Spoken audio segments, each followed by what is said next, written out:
Eh bien, chers amis, merci beaucoup d'être venus et aussi nombreux pour assister à la dernière conférence de l'année 2024, qui est très très particulière, bien sûr. C'est la traditionnelle conférence de fin d'année qui, en fait, évoque les conditions, les situations de l'année future, c'est-à-dire de 2025. Ce sont les prévisions astrologiques mondiales pour montrer un peu quelles vont être les tendances, les grandes tendances de l'année, bien sûr en politique, en économie, climat et autres. Alors, exceptionnellement, comme on est dans une période très très spéciale et que l'année, il faut bien le dire, va être très difficile, il y aura peut-être un enchaînement sur 1 à 2 années de plus dans le futur. Donc on peut aller jusqu'à dire il y aura telle chose peut-être en 2027 en fonction des aspects. Alors, depuis que vous suivez mes conférences, et ça fait déjà une bonne dizaine d'années, je fais des prévisions astrales chaque année. Il y a quelque chose de particulier dans les commentaires que j'ai quant à cette conférence-là, qui est un peu spéciale par rapport aux conférences habituelles sur l'histoire, sur la symbolique, les cathédrales, tout ça. C'est qu'il y a une partie astrologique et une partie prophétique. Et dans la partie astrologique, les personnes qui connaissent pas l'astrologie supportent un peu difficilement le jargon astrologique. C'est-à-dire le commentaire purement technique, le troisième des grands machins sous la maîtrise de telle planète avec un trigone et un carré de telle planète, ça dit rien à personne. Donc, depuis l'année dernière, j'ai décidé un petit peu d'escamoter les jargons techniques astrologiques d'explication. Ce qui fait qu'il y a des personnes qui ont dit il n'y a plus rien d'astrologique. Non, il n'y a plus le détail technique, mais il reste que ce qui va être dit correspond à ce qu'il y a dans les positions planétaires. Donc en fait, c'est un compte rendu sans explication technique de ce que vous voyez, par exemple, là, sur la position des planètes lentes dans le monde pour l'année. Donc ça va se passer de la façon habituelle. On fait toujours le bilan de l'année d'avant, c'est-à-dire de l'année qui finit, en l'occurrence de l'année 2024, puisqu'on voit s'il n'y a pas eu beaucoup d'erreurs dans les prévisions que j'avais faites pour 2024. Parce que bien sûr, comme en 2023, j'ai présenté 2024, on va dire, alors comment s'est passé l'année par rapport à ce qui était prévu. Et pareil pour l'année qui suit. Alors, bien sûr, quand vous êtes ici, pour mes conférences, vous êtes dans une situation très très particulière. C'est que par rapport aux astrologues professionnels et officiels, ça dépasse largement l'astrologie. C'est-à-dire que si vous voulez l'aperçu de 2025, vous allez prendre un magazine, vous allez avoir plusieurs pages révélation des astrologues pour 2025. Voilà la tendance de l'année pour la France, le monde, etc. Après, vous avez les signes individuels, comment ça va être pour les béliers, les balances. Et bon. Ici, ça se passe pas du tout comme ça, parce que je fais pas une astrologie comme tout le monde. C'est pour ça que je suis pas un astrologue officiel et que je passerai jamais d'une vie dans les médias. Parce que c'est lié à l'ésotérisme et à la tradition primordiale. Alors, si vous lisez un magazine du public et que vous avez les prévisions 2025, jamais on vous parlera une seule fois d'ésotérisme et de tradition primordiale. Parce que les astrologues professionnels, à part 2 ou 3, savent même pas ce que c'est. Donc ils risquent pas d'en parler, et vous allez voir que c'est très très important. En gros, ici, vous allez avoir une synthèse des prophéties, de la marche des temps, dans ce qu'on appelle la tradition primordiale, la doctrine des cycles, et un aperçu par les positions planétaires de comment va être l'année. Donc c'est beaucoup plus vaste, c'est beaucoup plus gigantesque, ça embrasse des millénaires d'existence. Donc je vais vous dire, là, quand on arrive là, à notre époque, il se passe ça, parce que les prophéties disent que pour la fin des temps, telle chose, et pas spécialement pour l'année 2025. Donc c'est déjà quelque chose de particulier. Alors, pour résumer, en gros, la fameuse tradition primordiale qui a comme doctrine de base la doctrine des cycles, appelée précession des équinoxes. Dans la précession des équinoxes, il y a des cycles de 26 000 ans. Et au bout de 26 000 ans, qui correspond à la 12 signes du zodiaque, on liquide un cycle entier et on refait un nouveau cycle. Donc vous entendez quelquefois dans le public, mais beaucoup des personnes qui viennent ici, bien entendu, entendent parler de la fin de l'ère des poissons et de l'ère du Verseau qui commence. Mais quand on dit ça, c'est un petit peu un résumé. Parce qu'en fait, quand on dit fin de l'ère des poissons, c'est la fin de 12 signes du zodiaque dont les poissons sont le dernier, qui se finit par le christianisme, qui a une symbolique poisson comme par hasard, puisque bien sûr le baptême, la pêche miraculeuse, Saint-Pierre et les apôtres qui sont des pêcheurs de poissons mais des pêcheurs d'hommes, etc. Eh bien, vous êtes dans une symbolique d'eau, donc des poissons. Et le signe de ralliement des chrétiens, du temps des persécutions romaines, c'était les poissons. Donc on voit bien qu'on est dans un contexte historique, réel, prouvé historiquement, mais qui correspond à une symbolique astrale, cosmique, générale. On peut poursuivre, mais on ne va pas refaire la conférence sur les cycles, que le signe d'en face des poissons, c'est la Vierge. Et qu'est-ce qui est plus important dans le christianisme par Jésus-Christ que, bien sûr, la Sainte Vierge? Eh bien, c'est un axe Poisson-Vierge. On va passer à un axe Verseau-Lion, totalement différent. On va passer à des éléments air et terre, eau et terre, un élément air et feu. C'est-à-dire un axe Verseau-Lion. Alors, totalement différent. Et vous allez voir que dans l'année, dans les positions astrologiques mondiales, il y a quelque chose qui correspond à ce changement d'éléments. Donc c'est très, très, très, très curieux et très spécial comme conception, bien entendu, des temps. Ce qui fait que ce que vous allez entendre ici pour dire voilà comment pourrait être l'année 2025 et 2026, qui va aller à peu près dans le même sens, correspond en rien à ce que vous pouvez lire dans les magazines et entendre sur les radios par les astrologues qui ont leur entrée. Ça ne veut pas dire qu'ils sont mauvais, c'est pas des professionnels que je dénigre, mais ils vont jamais relier leur astrologie, qui est leur fonction, à des données beaucoup plus larges en ésotérisme. Alors donc, pour rentrer dans la conférence proprement dite, si on fait le bilan 2024, donc l'année dernière, on avait plus ou moins dit que la situation allait complètement se dégrader au Moyen-Orient, puisqu'il était prévu après, le massacre contre les Israéliens qui avait eu lieu au mois d'octobre 23, Israël qui allait bien sûr réagir, punir, régler le compte bien entendu des terroristes, et bien ça allait déclencher des batailles dans la bande de Gaza, au Liban, au Yémen, et une réaction bien sûr de l'Iran qui chapeaute un petit peu tous les mouvements terroristes. Bon, c'est ce qui s'est passé. Il y a bien eu une incursion d'Israël dans la bande de Gaza, au Liban, avec beaucoup de destruction, d'immeubles, de repères soi-disant de terroristes appelés du Hezbollah, groupe terroriste pro-iranien, et puis des répercussions aussi au Yémen, parce qu'il y a eu des missiles qui ont été tirés depuis le Yémen sur Israël. Et on dit oui, mais ça n'a pas été trop grave parce qu'il n'y a pas eu de guerre générale. Alors l'Iran a quand même envoyé des centaines et des centaines de missiles contre Israël.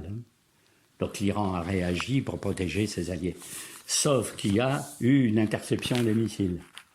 C'est-à-dire qu'Israël a un avantage, c'est qu'il a un système de protection de missiles anti-missiles, en gros. C'est-à-dire que électroniquement, on détecte le missile à partir de son lancement, on calcule sa trajectoire, on intercepte et on le fait exploser en vol. Ce qui fait qu'il n'y a que quelques missiles qui atteignent Israël. Bien sûr, si ça ne s'était pas passé, il y aurait eu beaucoup plus de destruction en Israël et une attaque peut-être réelle au sol, ce qui n'a pas encore eu lieu pour le moment. Donc là, ça correspondait. On avait dit aussi la guerre dans le Caucase, c'est-à-dire en Ukraine, va durer toute l'année.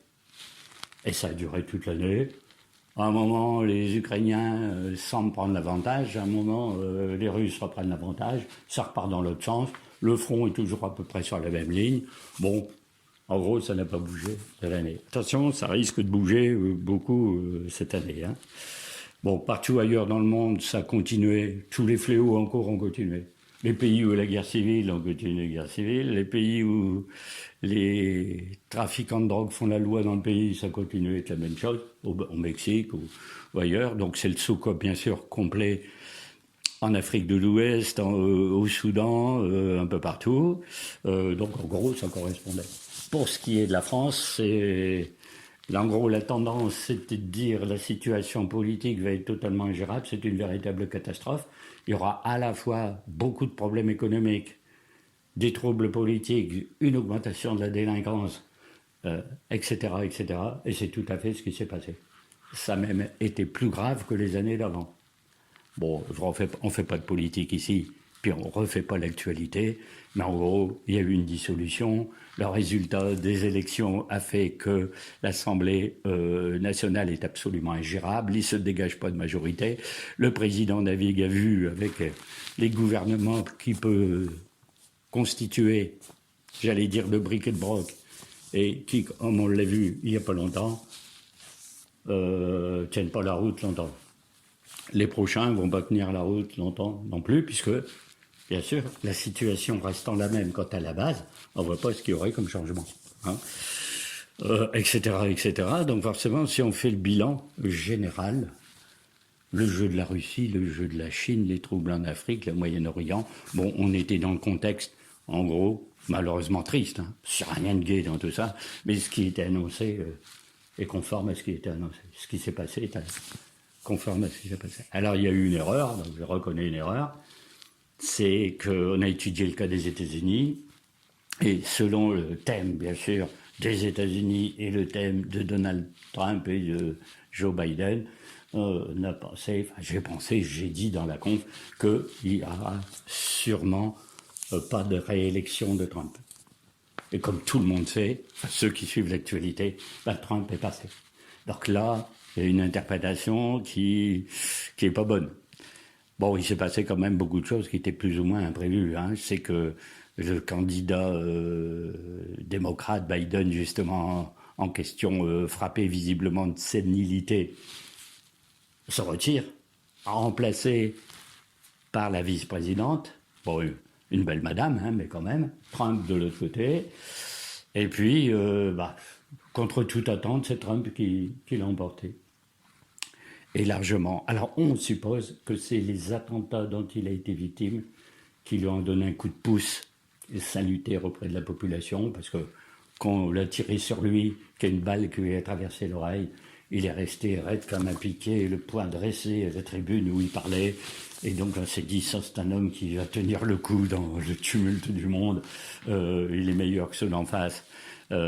Qui ont amené le pays à volo et tout ce qui s'ensuit, donc il est passé. Donc là, comme quoi, au passage, on avoue que l'astrologie n'est pas une science exacte à 100%.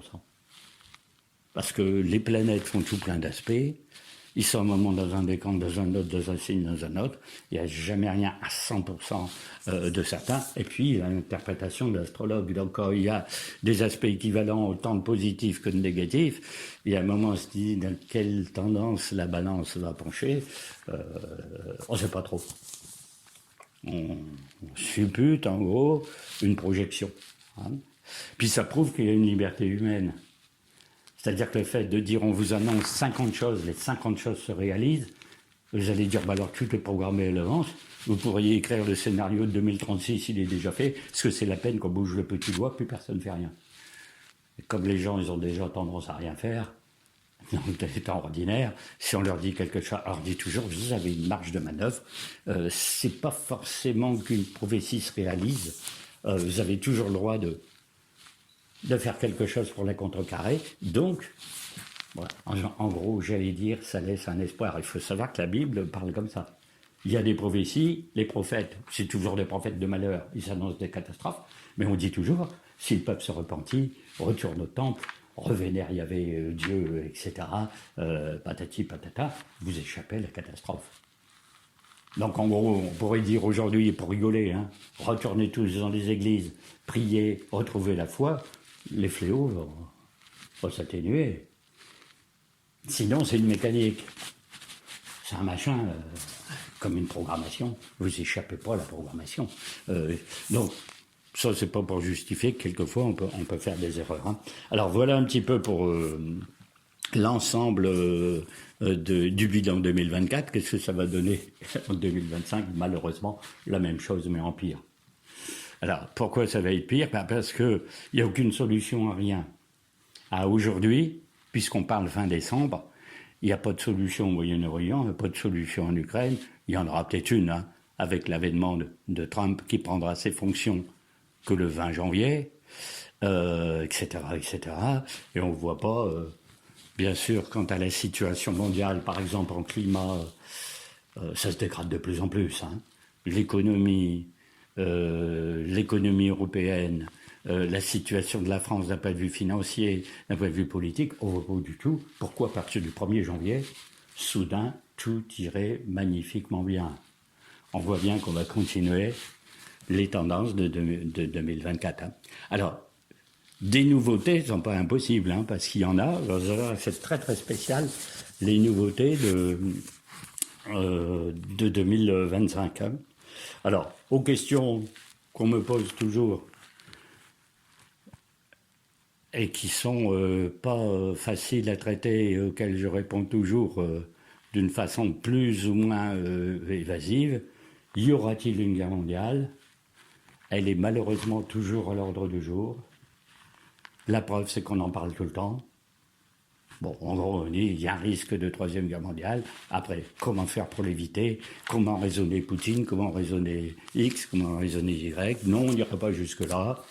Et puis, de temps en temps, on a « mais j'ai l'arme nucléaire, vous comprenez, si vous bronchez, j'utilise l'arme nucléaire, aïe, aïe, aïe, aïe, aïe », bon, etc. Toujours remise, et heureusement. Hein. On risque beaucoup plus, comme j'avais dit l'année dernière, une guerre civile plutôt en France et dans des pays européens qu'une guerre mondiale. Alors, il y a toujours des petits malins qui me disent « où est-ce que vous voyez une guerre civile en France ?» Ben, quand vous voyez la situation politique. Et il ne faudrait pas grand-chose pour que ceux qui sont au pouvoir décident de réformes radicales pour qu'il y ait toute opposition dans la rue. Et ce qu'on a vu dernièrement, c'est qu'il pourrait y avoir une collusion de l'extrême droite et de l'extrême gauche, opposée bien entendu au même gouvernement, ferait pas mal de ramdam dans la rue. Le scénario qui ferait qu'il y aurait des nouvelles élections avec l'extrême droite au pouvoir, vous avez toute la gauche et l'extrême gauche dans la rue, donc c'est la castagne. Et c'est l'extrême gauche qui est au pouvoir, c'est la droite et l'extrême droite dans la rue. Donc, en gros, on court toujours le risque. Tant que c'est pas déclenché, c'est pas déclenché. Mais bon, le potentiel est quand même, tout le monde s'en doute, bien là. Hein. Alors, si on extrapole un peu en disant qu'il y a eu des troubles terribles en Nouvelle-Calédonie, il y a eu 9 mois d'état de siège, il y a eu une pagaille monstre, un souk pas possible en Martinique, et à Mayotte, là, c'est le désastre total, et que c'est des territoires d'outre-mer français, on peut se dire que quelque part, c'est la France. Parce que si c'est considéré comme des départements d'outre-mer, un territoire d'outre-mer, en gros, les gens qui y habitent sont de nationalité française. Il y a donc bien une guerre civile en France. Alors on va dire, oui, mais c'est dans les îles et c'est loin. Ah, mais quand même, c'est chez nous et pas au Tanganyika, quoi. En gros, hein. Bon, vous voyez, alors si vous faites le bilan de tout ça, en gros, si on résume, vous allez avoir toujours la crise climatique, c'est-à-dire les extrêmes de température, c'est-à-dire des pays qui connaissent une sécheresse terrible au point de gâcher les récoltes, des pays qui sont sous les inondations, ça va se multiplier. On a déjà, hein. On a vu en Espagne, il est tombé en 2 jours, ce qui tombe comme eau en une année. Pof, la ville de Valence a été sous les eaux. Mais le Brésil connaît une sécheresse absolument anormale où les récoltes de café sont gâchées. Bon, ça fait monter les cours du café pour ceux qui connaissent la mécanique des prix, hein, etc. Bien sûr, la situation économique reste précaire, ça va de soi, surtout en France.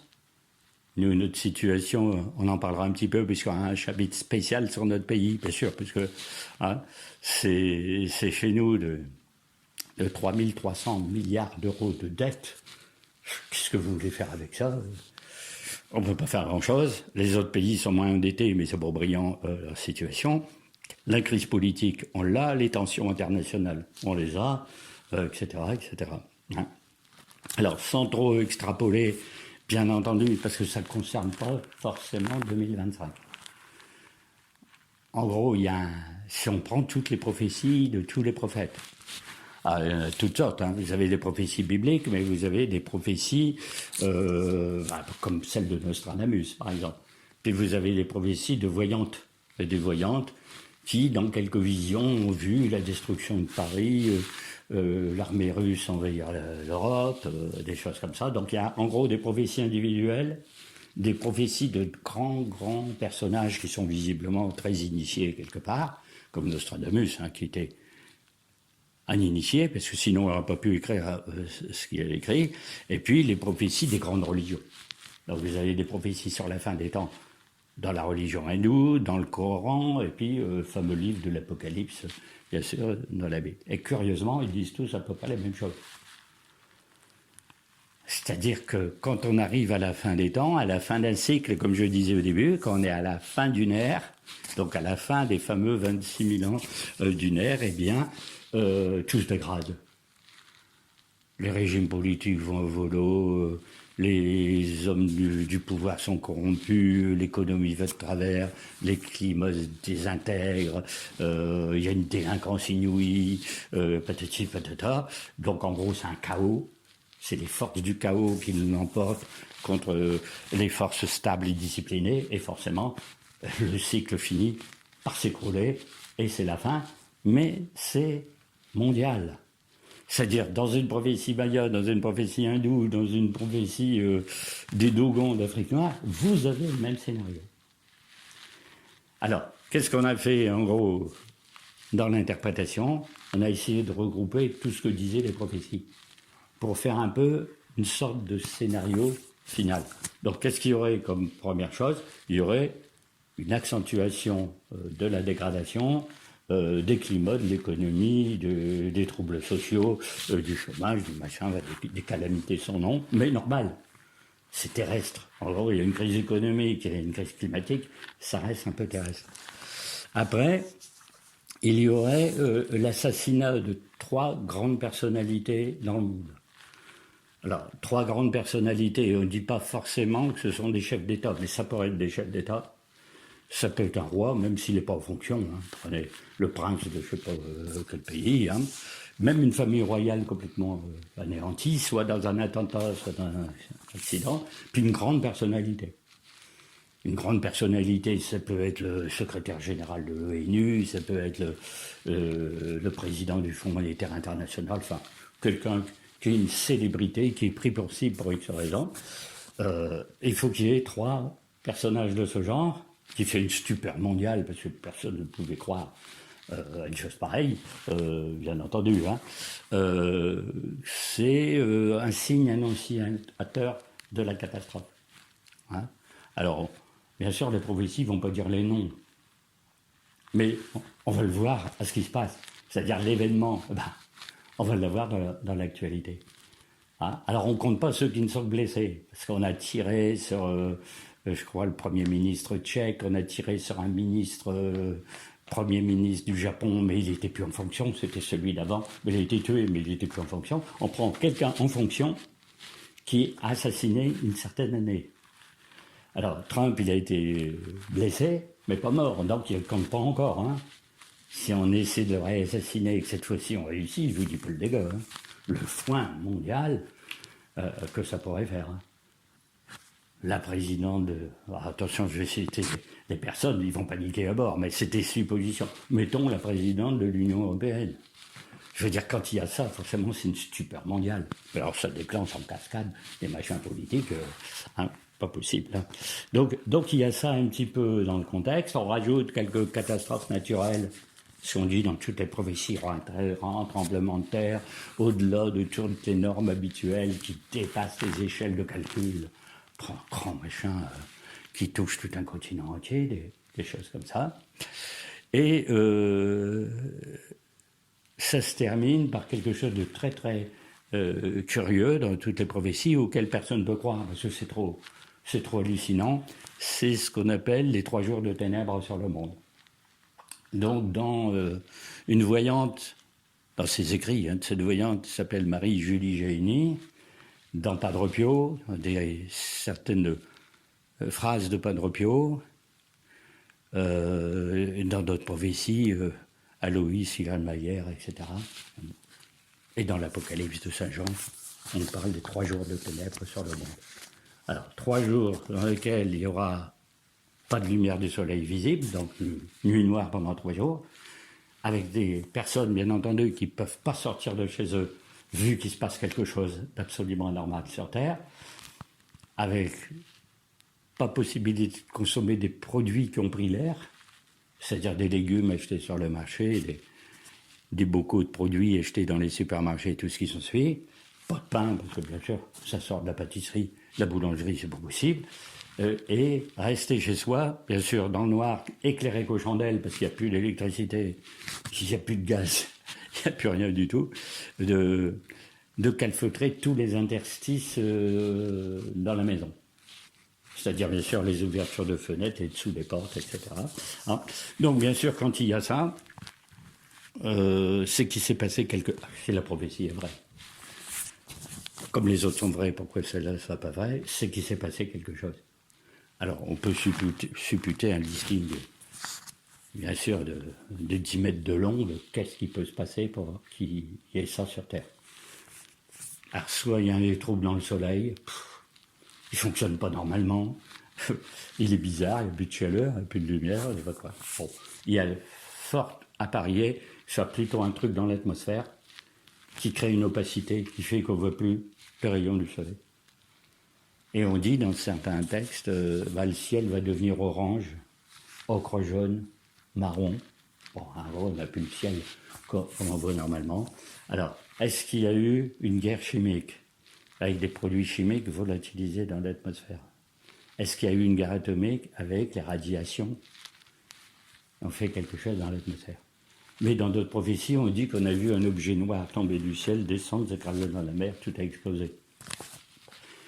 Alors, je ne sais pas si c'est une comète qui s'écrase, si c'est des extraterrestres qui ont lancé un projectile, c'est un vaisseau spatial qui s'est écrasé, un truc inimaginable, on ne sait même pas ce que c'est. En gros, on ne sait pas ce que c'est. Toujours est-il qu'il fait noir pendant 3 jours. Donc, bien sûr, il n'y a plus de vie, il n'y a plus rien, et personne ne doit sortir de chez soi. Ceux qui ont réussi à s'enfermer avant d'être dehors, parce que dehors, on tire 3 minutes avant de mourir avec ce phénomène ici. Alors, il y en a qui ont voulu quand même avoir une explication. Ils ont cherché des explications. On en a trouvé plus ou moins 2. Il y a Fatima. Donc, quand il y a eu le miracle de Fatima en 1917, alors vous connaissez peut-être pas dans le détail cette histoire, mais bon, vous pouvez toujours vous reporter ma conférence. J'ai raconté tout ça pendant 2 heures, très en détail. En gros, la Vierge apparaît à 3 petits bergers et elle apparaît 6 fois de suite. Avec une programmation, elle donne rendez-vous, à part la première fois où elle apparaît inopinément, elle parle au petit berger pour lui dire de revenir tous les 13 de chaque mois au même endroit, pour la voir et discuter du coup avec elle. Parce qu'ils parlent, la Vierge leur donne des messages, des enseignements, des choses. Elle parle des guerres mondiales, sur les enfants ne comprennent absolument rien. En 1917, vous dites à des bergers perdus au Portugal, il va y avoir une guerre mondiale qui va finir, mais il y en aura une autre dans 20 ans.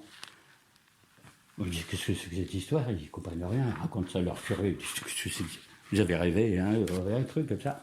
Puis alors, la petite fille qui est née, qui s'appelle Lucie, qui est la plus, à parler, à essayer de raconter des choses à sa famille, etc. Bon, elle n'est pas crue. Ses parents la malmènent, son père dit qu'elle ferait bien d'aller se faire soigner, etc., etc. Donc elle se plaint à la Vierge. Donc elle dit, oui, mais c'est bien beau tout ce que vous me racontez comme chose, mais moi, quand je le raconte, elle ne me croit pas. Tu devrais faire quelque chose pour qu'on me croie. Non, elle parle comme ça, la Vierge, à l'apparition. Et la Vierge lui dit, Tu dis à tout le monde de venir là sur le champ un 13 octobre, et un 13 octobre, je vais faire un miracle que tout le monde verra. Comme ça, personne qui va nier le problème. Ah bon, vous savez tous plus ou moins ce qui s'est passé. C'est ce qu'on appelle la danse du soleil, c'est-à-dire il y a 70 000 personnes qui sont venues. Il va y avoir un miracle, il va y avoir, alors dans le contexte du Portugal, d'il y a un siècle, ces gens sont venus. Et qu'est-ce qui... Alors, sur les photos de l'arrivée de ces gens, il y a une pluie diluvienne, donc les gens sont tous sous les parapluies en imperméable avec des bottes, ils patochent dans l'eau. Et soudain, ils regardent le ciel, hein, la petite fille monte le ciel, elle regarde le ciel, et je vois un soleil donc au milieu des nuages qui descend vers le sol. Alors tous les gens croient que le soleil va leur tomber sur la tête, tombe. Ah, je dis, le Seigneur, ouais, regarde, toi. Le soleil repart, remonte, et descend 3 fois de suite. Et quand le 3e phénomène est terminé, le ciel redevient normal, le soleil est normal, le phénomène est terminé, et le sol est ultra sec, craquelé comme s'il n'y avait pas plus depuis 6 mois, et tous les vêtements sont secs. Alors, une telle chose aussi hallucinante est véritable. C'est-à-dire 70 000 témoins ont certifié les choses. Les journalistes qui étaient là par centaines en rigolant au début. Alors là, il s'est passé un truc. On peut pas dire. Alors, quel rapport ça a à voir que ce que je raconte pour le futur? C'est que ça correspond 3 chutes du soleil et 3 jours de ténèbres. En gros, il se passe vraiment quelque chose dans l'atmosphère, quelque chose dans le ciel qui n'est pas normal. Ce soleil qui descend au niveau du sol, ce n'est pas le soleil normal que dans les autres pays on a vu normalement dans le ciel. Il s'est passé un truc particulier pour faire une démonstration au-dessus de Fatima. C'est l'annonce de la fin des temps. Donc bon, on a ça. Et dans l'Apocalypse, on a cherché, si on parlait des 3 jours de ténèbres quelque part, eh bien oui. Mais là, c'est un ange qui, à un moment, lance une coupe. Vous avez 7 seaux qui s'ouvrent, et quand on ouvre les 7 seaux, il y a un ange qui prend une coupe et qui déverse une coupe. Un sur le soleil, un sur les montagnes, un dans la mer. Et quand l'ange verse sa coupe dans la mer, les océans se mettent à bouillir et s'évaporent.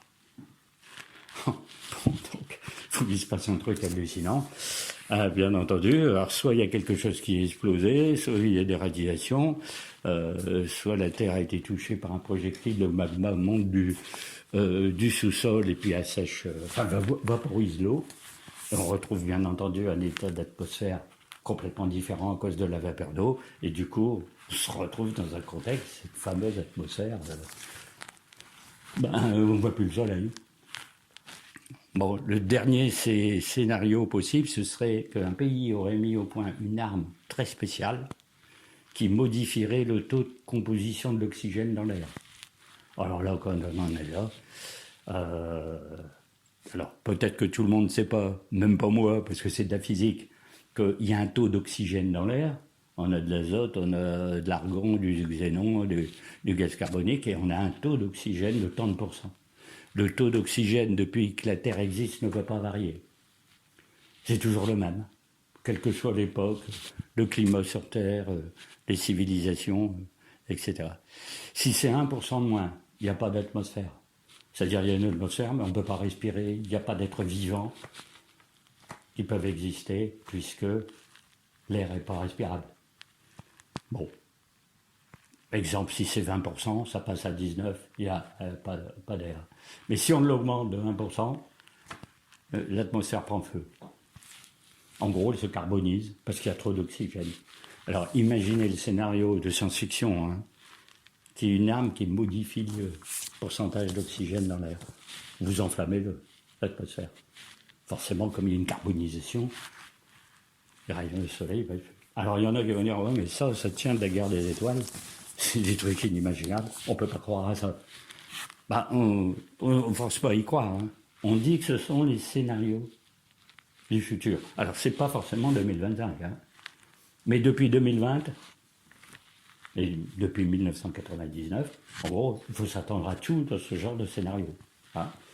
Alors, pourquoi 1999? Parce qu'en 1999, il y a eu la fameuse gigantesque éclipse du 11 août 1999, qui annonçait la phase finale du cycle. c'est-à-dire tout ce cycle de 26 000 ans, puis les 2000 dernières années, et puis les derniers siècles, fait que depuis 1999, c'est les dernières dizaines d'années. Et 2020, pourquoi 2020 ? Parce que vous avez, dans la numérologie, en 20, 2 fois le nombre 20, c'est la carte du jugement dans les tarots.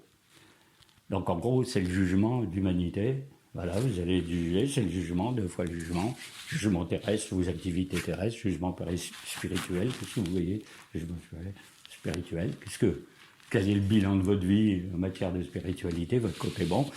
Bien entendu, vu le niveau d'incroyance, de sauvagerie, de violence, de tout ce qu'il y a sur Terre, le jugement, bon, c'est ce qui va en résulter. Et toutes les années 20 sont un peu du même calibre. Hein. C'est-à-dire 22, c'était pour brillant, 22, 23, 24, 25, déjà, jusqu'à 28, 29, etc. etc. Hein. Donc c'est très, très, très, très particulier comme période. Hein. Donc on a déjà vu. Hein. Vous pouvez vous reporter sur YouTube pour voir les anciennes conférences de 2020, justement 2022, où on annonçait certains aspects qui se passaient dans tel signe, qui faisait ceci, qui faisait cela. Hein. Alors, quand on en est là, bien sûr, ça c'est le contexte général. Hein. Comment va être l'année 2025 ? Alors, 2025, il y a plusieurs aspects, bien entendu. Il y a ce contexte général qu'on ne peut pas éviter. Donc quand les gens me disent « mais est-ce que vous allez enfin nous annoncer une année où ça va bien ?» Il y a peut-être des années où les aspects sont meilleurs que d'autres, mais il y a les décadences cycliques générales. C'est-à-dire que vous ne pouvez pas être dans l'âge de fer et dans la phase finale de cet âge de fer et que ça soit l'âge d'or. Ça ne peut pas correspondre. Obligatoirement, c'est mauvais. Et on va dans le mur. Alors, avec des années plus ou moins vivables ou plus ou moins difficiles les unes que les autres. Il faut voir ça comme ça. Donc forcément, si on annonce que ça ne va pas être brillant l'année, c'est un peu logique dans cette interprétation du monde. Il faut voir que c'est quand même une interprétation du monde, hein, qui n'a pas la cote officiellement. Là, on est censuré là, en parlant d'un truc comme ça. C'est-à-dire que l'idéologie de tous les pouvoirs du monde, c'est que ce genre de conception, ça n'existe pas. C'est un baratin d'occultistes et de complotistes, d'ailleurs, au passage, hein, etc. Après, ce sont des équinoxes, comment vous voulez qu'on croie à ça ? Alors que c'est un phénomène cosmique réel. On passe. Hein. Alors, quand vous êtes en 2025, c'est une année 9. 2, 2, 4 et 5, 9. En numérologie, puisqu'on fait un peu d'une numérologie, de l'astrologie, de symbolique, de tous ces aspects. Hein. Alors, est-ce que 9 c'est important ou pas ? C'est très très important, parce que justement, ce nombre signifie une fin de cycle, une fin de chose. Pourquoi ? Parce que dans un système décimal, bien, les nombres vont de 1 à 9. Quand vous arrivez à 9, c'est le dernier. Vous avez fait vos étapes, 9 étapes de progression de 1 à 9, et puis c'est terminé. Parce que c'est pas terminé définitivement. Hein. On va rajouter 1, et vous allez arriver à 10, puis vous faites 1 plus 0, puis vous retombez à l'unité, puis vous recommencez un cycle de 1 à 9. Donc forcément, quand vous êtes dans le 9, vous êtes dans la dernière phase. Bon. Alors, ce nombre 9, dans les mythologies et la symbolique, les religions, ont une énorme importance. Hein. Il revient systématiquement partout. En parlant des 9 étapes pour aller de 1 à 9, si vous allez à Notre-Dame de Paris, maintenant on se revisite, hein, vous avez une petite sculpture sur le pilier d'entrée dans le portail central, qu'on appelle la Vierge de l'Alchimie, Notre-Dame de l'Alchimie, soit l'arrière d'une Vierge de la Notre-Dame à Paris. C'est une toute petite sculpture comme ça. Et donc vous avez une dame avec les cheveux dans le ciel, hein, vous avez un cercle, vous avez les cheveux dans le ciel, les pieds en bas du cercle, et le long de son corps, il y a une échelle à 9 barreaux. Et n'importe qui, des touristes qui passent en disant il y a une échelle sur un corps d'une dame, qu'est-ce que ça veut dire ? Le curé ne vous rapporte jamais qu'est-ce que ça peut vouloir dire, et pourquoi il y en a 9 ? C'est les 9 étapes de l'initiation pour passer les 9 nombres de 1 à 9. Alors vous retrouvez 9 partout. Hein. Le listing donnerait le vertige. Hein. Le jeu de loi, c'est 63 cases. C'est 9 fois 7, 63. Tous les 9 cases, vous avez une loi qui fait une étape. Bon, le nombre de Béatrice dans l'œuvre de Dante, c'est le 9. Bon, elle arrive à la fin d'un cycle, elle donne l'élimination. c'est terminé, c'est une fin de cycle, etc., etc. Vous avez 9 muses, vous avez 9 fées dans le paradis des Celtes en Avalon, vous avez, etc., etc., etc. Bon, on peut multiplier les exemples à l'infini, hein. Et même le Christ. Est-ce que le nombre 9 peut aussi correspondre au Sagittaire et à Jupiter? Oui, bien sûr. Oui, bien sûr. On peut voir que 9, c'est le 9e signe, le Sagittaire qui est un signe initiatique, etc., etc., hein. Bon, c'est aussi 3 fois 3, donc c'est 3 fois la Trinité. Si vous prenez la mort du Christ, eh bien, il est mis en croix à la 3e heure, il commence à agoniser à la 6e, et il meurt à la 9e. Vous avez 3, 6, 9. Et 9, bien sûr, ça révolue. Qu'est-ce qu'il fait à 9 plus 1? Il ressuscite. Vous ne savez pas. Tout peut être expliqué comme ça. Ça donne un peu le vertige, hein, quelque part, hein. Si on les additionne toutes, hein, de toutes les religions, hein. Si vous prenez notre système décimal, forcément, ça va de 1 à 9, et après vous avez 10, mais si vous prenez le fameux système binaire, qui est le système informatique, où il n'y a que des 0 et des 1, eh bien, le 2 correspond à 10. Bon, et 10 à 1 plus 0, et on vient à l'unité, même dans le système binaire, etc., etc., etc. Donc on sent bien que là, depuis quelques années, on arrive à un tournant. Alors, pas forcément la fin des fins, parce que c'est l'année 2026, 2027, etc., mais en gros, il y a un tournant là. Ça commence à être un peu difficile en étant dans une année neuve. Il y a quelque chose qui va finir, c'est un peu pas ça. Ah, ou beaucoup de choses qui vont finir, hein, etc. Alors si on en vient maintenant, bien sûr, c'est la base de l'exposé d'aujourd'hui, à la situation astrale mondiale. Alors tous les ans, je fais un truc comme ça. Alors, c'est là qu'on voit que pour les non-spécialistes de l'astrologie, mais qu'est-ce que ça peut vouloir dire que tout ce qu'on voit là-dessus? Alors, bien sûr, c'est un peu compliqué, ça va de soi. Alors, bien sûr, vous avez un zodiaque, vous avez les 12 signes du zodiaque, le bélier, le balance ici, et ces signes ici, ben, ce sont les planètes, hein. Donc, vous avez Pluton, vous avez Saturne, Uranus, on les fait comme ça.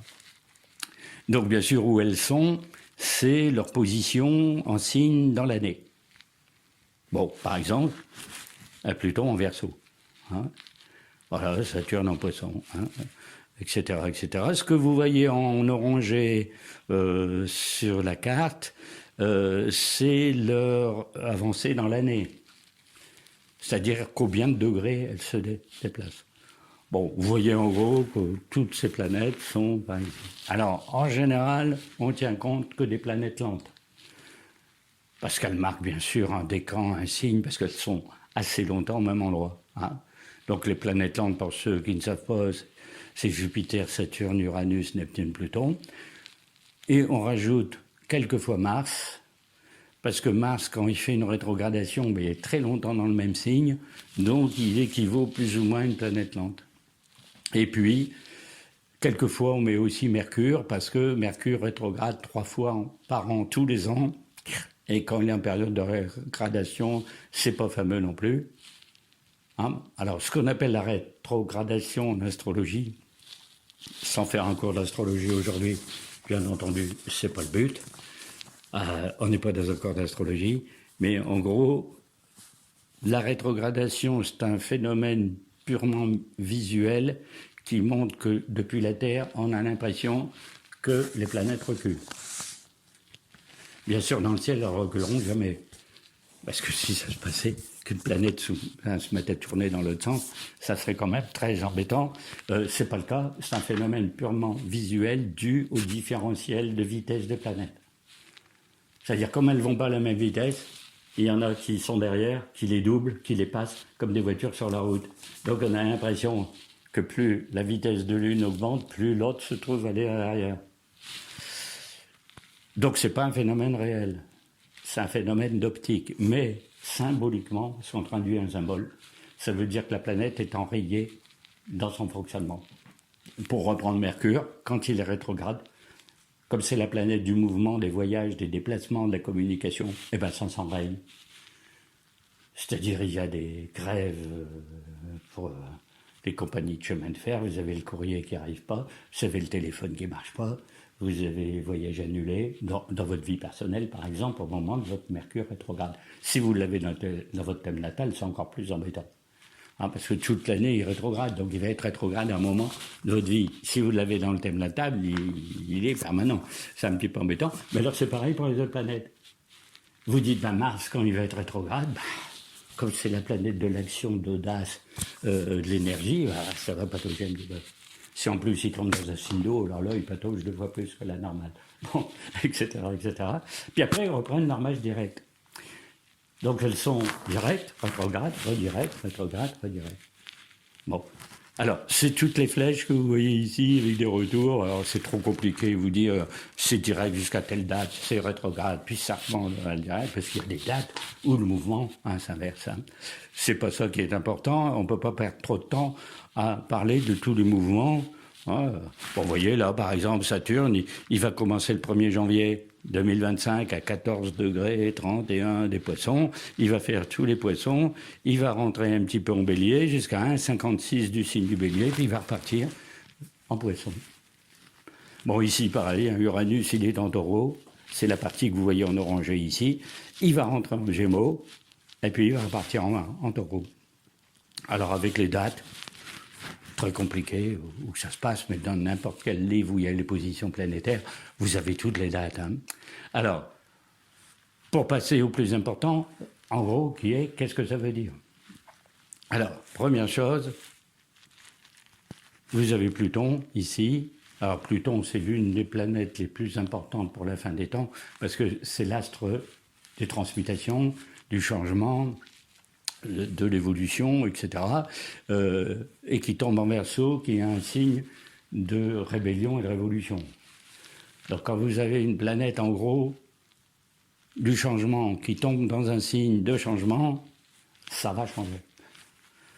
Donc en gros, c'est la révélation, bien entendu. Avant, il était un Capricorne, un signe de terre, empesé, difficile à bouger, mais alors là, Verseau, c'est le signe de l'imprévu, de l'originalité, donc ça va amener des nouveautés, c'est pas mal.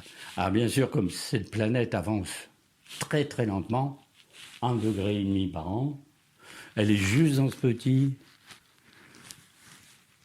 morceau en orange ici. Hein. Alors bien sûr, ceux, à titre individuel, qui sont premiers décan Verseau, bon, ils ont bien entendu le Pluton qui va leur bousculer un peu la vie. Hein. Alors, pas toujours négativement, c'est pas parce que Pluton passe dans votre signe qu'il est très négatif. Hein. Mais comme il importe l'imprévu, l'impromptu, le chamboulement, bon, il risque de se passer quelque chose. Hein. Donc, en astrologie mondiale, c'est pareil, c'est bon, ça va barder un peu. Hein. En gros, du changement, il va y en avoir. Hein.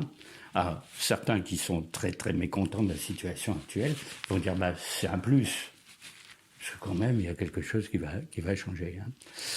Alors, il est rentré donc en Verseau. Il avait fait déjà ce fameux mouvement de rétrogradation, parce qu'il était arrivé en Verseau, il était reparti en Capricorne, il était revenu en Verseau, il était reparti en Capricorne.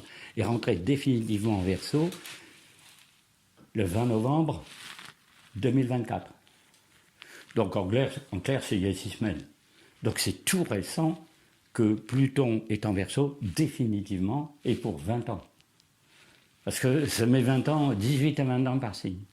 Donc là, ceux qui sont Verseau, ils ont 20 ans Pluton dans leur signe. Ça va barder, bien entendu, pas mal. Hein. Donc jusqu'en 2044. Autant dire que pour ma génération, on a Pluton en Verseau jusqu'à la fin. Alors, vous allez dire, bien sûr, les personnes qui ne connaissent pas trop l'astrologie vont dire, est-ce que c'est bon ou pas bon un Pluton en Verseau en astrologie mondiale? Bon, en gros, ça sent la révolution, la fameuse révolution dont je vous parlais tout à l'heure, dans un signe qui, par définition, est un signe révolutionnaire. Quand Pluton passe dedans, ou Uranus, ces 2 planètes-là, qui sont des planètes, en gros, du chamboulement, ça risque de chauffer quelque peu. Bon. Alors, comment on le sait? C'est la référence à l'histoire. En gros, on va dire, dans les livres d'histoire et dans les positions planétaires astrologiques, Quand est-ce que Pluton était en Verseau? Alors, si vous remontez pas à 5000 ans avant Jésus-Christ, bien entendu, où il n'y avait pas trop de traces historiques, mais bon, du temps de l'Empire romain, eh bien, c'était en gros du temps de l'empereur Néron et successeurs. Donc, en gros, dans les années 60-78 de l'Empire romain. Hein. Ben, il y a eu le règne de Néron. Alors, Néron est illustre dans l'histoire, parmi tous les empereurs. Pourquoi celui-là serait plus mauvais que les autres? Mais c'est celui qui a commencé les persécutions antichrétiennes. Bon, on dit même qu'il éclairait son jardin en mettant des chrétiens ligotés dans les arbres pour y mettre le feu. Donc il mettait le feu, faisait des torches vivantes avec on dit, hein, ses ennemis, hein, ses détracteurs. Mais bon, c'est quand même un personnage pas très catholique du tout. C'est le cas de le dire, puisqu'il a persécuté ses premiers chrétiens, puisque, bien entendu, il était irascible, violent, paranoïaque, tout ce qui s'ensuit. Donc il a tué son épouse, et à la fin, il s'est fait suicider. C'est-à-dire il a demandé à un esclave de le poignarder pour se suicider. Dans l'arène, devant tout le public romain. Alors là, le genre, voilà. Donc après, il y a un empereur qui lui a succédé, qui a été assassiné. Hein. Après, un autre empereur qui lui a succédé, qui s'est suicidé. Et après, le nouvel empereur, très célèbre, s'appelle Vespasien. Et son fils Titus, c'est sous ces empereurs-là qu'il y a eu le soulèvement des Juifs à Jérusalem en l'an 70. Et bien sûr, ça aboutit à ce que Jérusalem soit rasée. Le temple brûlé, le temple détruit, donc c'est une catastrophe inimaginable. Donc vous avez une catastrophe inimaginable pour les chrétiens, parce que les fameux Saint-Pierre et Saint-Paul, en 64, ont été exécutés à Rome. Et vous avez donc la destruction du temple de Jérusalem. Et pour finir le tout, je crois qu'il y a eu la destruction de Pompéi. Ça doit être en 79, c'est juste à la limite de cette période-là. Donc si on fait le bilan, on va dire, tiens, c'est très curieux, mais quand Pluton était en Verseau, visiblement, il s'en est passé.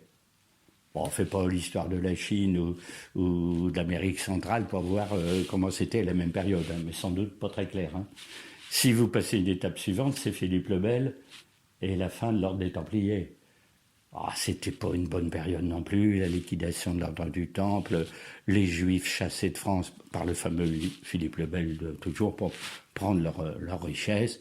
Ça a déclenché ensuite toute une série de catastrophes dans les années qui ont suivi. Après, je passe pour passer toute l'histoire là-dessus. C'est pour vous montrer que Pluton est toujours dans des périodes absolument hallucinantes de l'histoire. Après, c'est les guerres de religion.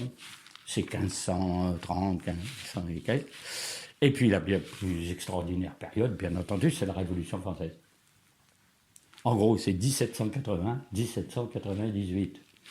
Alors quand vous voyez les périodes, 1780, tout a commencé à se déliquescer dans le pays, les caisses, bien sûr, financières étaient vides. Il y avait des troubles de toutes sortes, des émeutes dans tous les coins, des troubles alimentaires. On arrive à 1789, 1792, on arrive à la Terreur, et vous avez Pluton en Verseau. Et quand il sort du Verseau, on est en 1798, et 1799, Bonaparte fait son coup d'État, il stabilise le régime, il fait un empire, tout rentre dans l'ordre. Donc on se dit, le passage de Pluton en Verseau, c'est gratiné, quoi. Pourquoi ça ne sera pas gratiné cette fois-ci? Alors, bien sûr, le contexte n'est pas du tout pareil. Les périodes ne se reproduisent pas à l'identique, parce qu'il faudrait que les autres planètes soient aussi dans la même situation. Pendant la Révolution, eh bien, vous aviez une opposition avec Uranus en face, qui le maître du Verseau était Pluton. Alors les deux ensemble, alors là, c'est clash des clashs. Alors là, c'est pas tout à fait le cas, parce que quand Uranus va être en Verseau, en Gémeaux, à un certain moment de 2025 et 2026, ben là, il y a un bon aspect Pluton. On va dire s'il y a un bon aspect entre les deux planètes du chambardement, ça devrait être plutôt positif. Mais attention, le positif dans le contexte, c'est que si vous changez tout est mis en dessous quand même s'il n'y a pas une chose comme pendant la Révolution. Hein. Bon, voilà un petit peu pour le contexte de Pluton. Très, très spécial. Hein. Alors, c'est un cycle de 240 ans. C'est-à-dire c'était il y a 240 ans, c'est tous les 240 ans qui revient dans le même signe. Donc on peut voir les étapes, hein. Là elles sont flagrantes. Voilà. Si vous prenez la planète suivante, je l'ai fait dans l'ordre du zodiaque que vous avez là, hein. Bien sûr, Saturne en Poisson, il va faire tout le Poisson, il va rentrer un petit peu en Bélier, il va repartir tout à la fin du Poisson, puis revenir en Bélier. Vous avez les dates, hein, là, donc de signes. Neptune, que j'ai mis par ici, bon, il est 27 degrés, ça va jusqu'à 30 degrés, hein. Il va aller jusqu'à 2,41 du Bélier, et puis il va faire un mouvement, vous voyez, de rétrogradation, il va repartir en Poisson.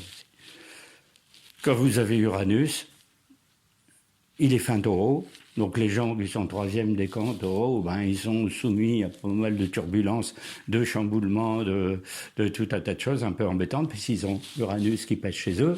C'est très rare, c'est tous les 81 ans.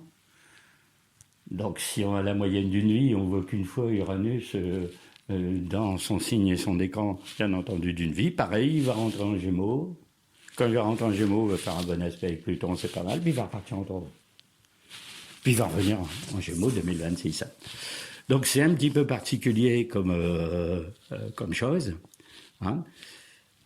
Ces mouvements, hein, avec ce changement de signe, hein. Alors, si vous prenez Jupiter, qui est la planète lente aussi, elle commence, vous voyez, 11 degrés Gémeaux le 1er janvier, elle fait les 2 décans des Gémeaux, 2e, 3e décan, là, jusqu'au 9 juin. 9 juin, elle passe en Cancer, et elle va être en Cancer quasiment jusqu'en décembre, encore une partie de l'année prochaine. En gros, les 6 mois de l'année 25 en Cancer et 6 mois de l'année 2026. Hein? Donc c'est un peu particulier. Vous voyez bien, Jupiter, lui, avance déjà beaucoup plus vite, parce que bien sûr, la planète va beaucoup plus vite que les autres. Elle couvre tout ce qui est en orange ici, hein.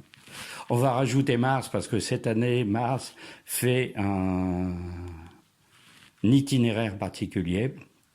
Donc Mars est ici, elle va être en Cancer, elle va avancer en Lion, elle va être en janvier ici, en Lion, et elle rétrograde, elle repasse en Cancer. Elle va être des mois et des mois en Cancer, et je crois qu'en avril, 18 avril, elle repasse en Lion. Donc elle va faire Cancer, Lion, elle repartir. Ah, vous allez dire, là, finalement, ça rétrograde quand même un peu beaucoup, et surtout par rapport à une année normale, où ça rétrograde et ça avance, mais dans le même signe. Là, ça avance et ça rétrograde en chevauchement de signes. Alors c'est plus grave. Pourquoi ? Parce que quand c'est dans le même signe, bon, la tendance reste la même, la planète s'imprègne des énergies du signe. Mais quand vous avez 2 signes totalement différents, et en particulier les Poissons et le Bélier, rien à voir comme signe, hein. Un signe d'eau et un signe cardinal de feu, rien à voir. Les planètes sont malmenées, comme c'est pas possible, par telle vibration dans tel signe et par telle autre dans tel signe. Et comme il y a un mouvement entre les deux, vous avez un de ces mini-melos, une confusion comme c'est pas possible, parce que les planètes, c'est jamais, si elle est dans une orientation Bélier-Poisson, jusqu'au jour où elle sera définitivement, et pour très longtemps, en Bélier, bien entendu. Ou ici, défini. Alors, ce mouvement au moins de 3 planètes, Pluton ne va pas bouger, va être en Verseau toute l'année, mais les autres vont faire un mouvement de va-et-vient, au moins 3, hein. C'est-à-dire Saturne, Neptune, Uranus, Jupiter, quand il sera en Cancer, reste pour 1 an en Cancer. Même s'il fait tous les décans en avancée et en recul, hein. Et Mars, pareil, hein, sur 2 signes. Alors bien sûr, on va dire, est-ce que c'est bon dans la position dans laquelle ils sont ? Ah ben c'est pas fameux. Ah, pourquoi ? Parce qu'un Saturne en Poisson n'est pas tellement bien placé. En gros, la nature de la planète ne correspond pas au signe. Saturne, c'est le maître du Capricorne, en Poisson, la rigueur, la discipline, etc., etc., l'obéissance à la loi. Vous ne l'avez pas, hein. Donc, en gros, ça flotte. Alors, comme il est conjoint à un moment, parce que vous voyez, il est là, mais il va beaucoup plus vite. Très soudain, être conjoint à Neptune. Neptune, lui, règne en maître en Poisson. Il est dans son élément. C'est pas une planète très stable non plus.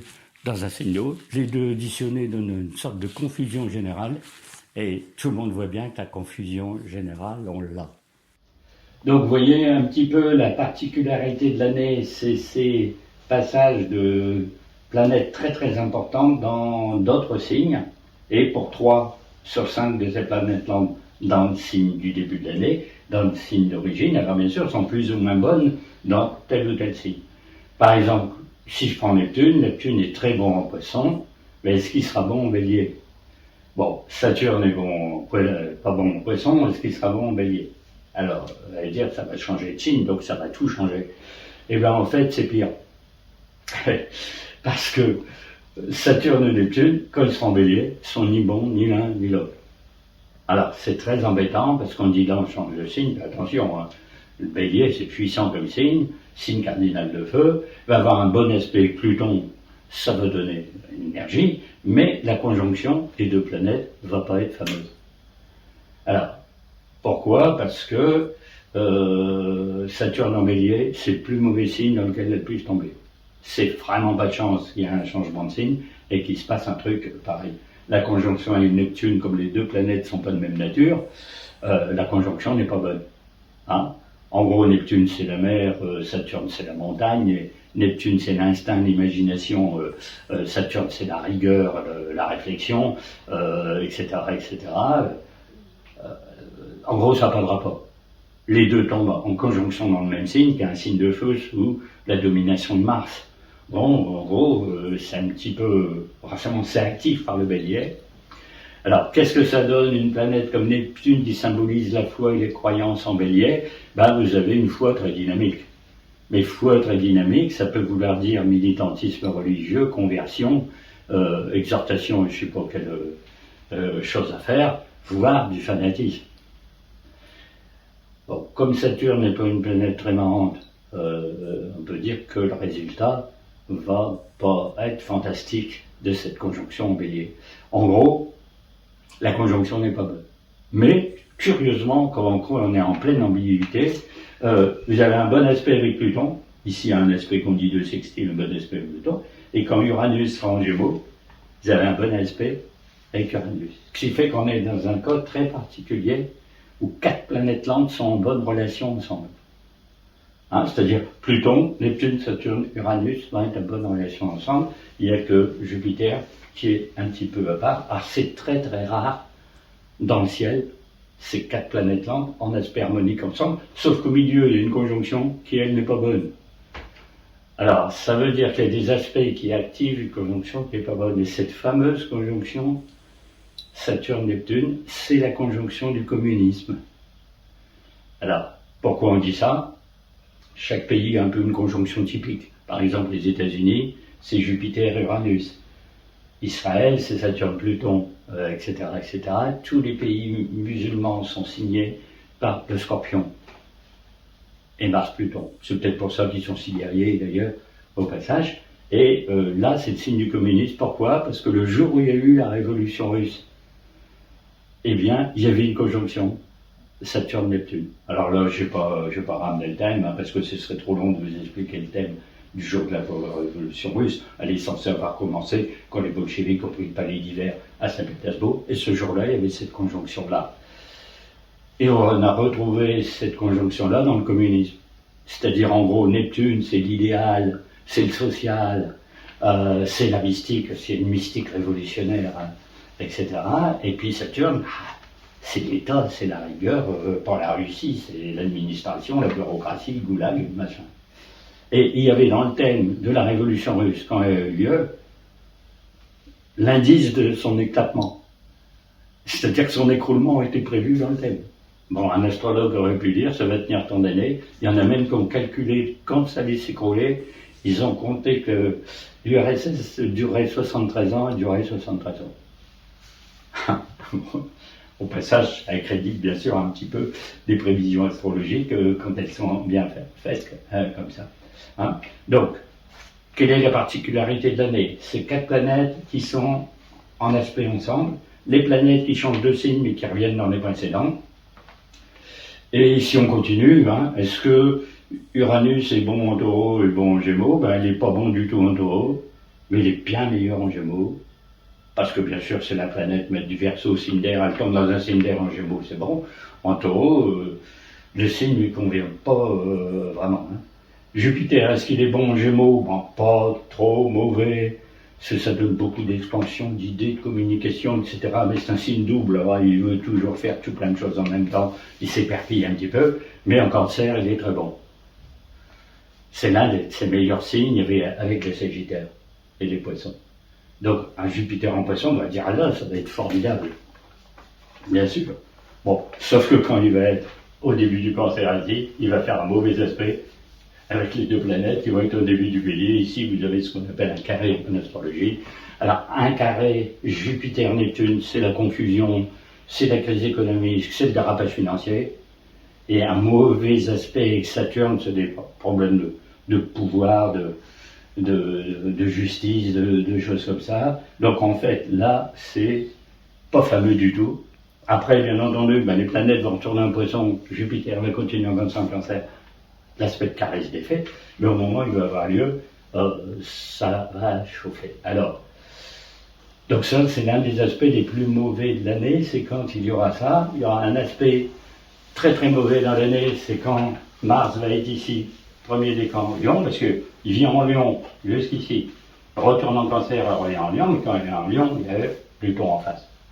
Et donc un aspect Mars-Pluton, c'est très très violent. Donc on a ça dans janvier, donc déjà les 15 premiers jours de janvier, ça va barder quelque part, ça barde déjà d'ailleurs si vous trouvez l'actualité. Et il y a une période qui sera assez difficile aussi, c'est fin avril. Alors fin avril, pourquoi? Parce que vous avez le soleil ici, dernière semaine d'avril, le soleil et le début taureau, forcément vous allez avoir un mauvais aspect avec Mars en Lion, un mauvais aspect avec Pluton en Verseau. C'est-à-dire vous allez voir les deux planètes assez dures, assez terribles, très actives. Hein.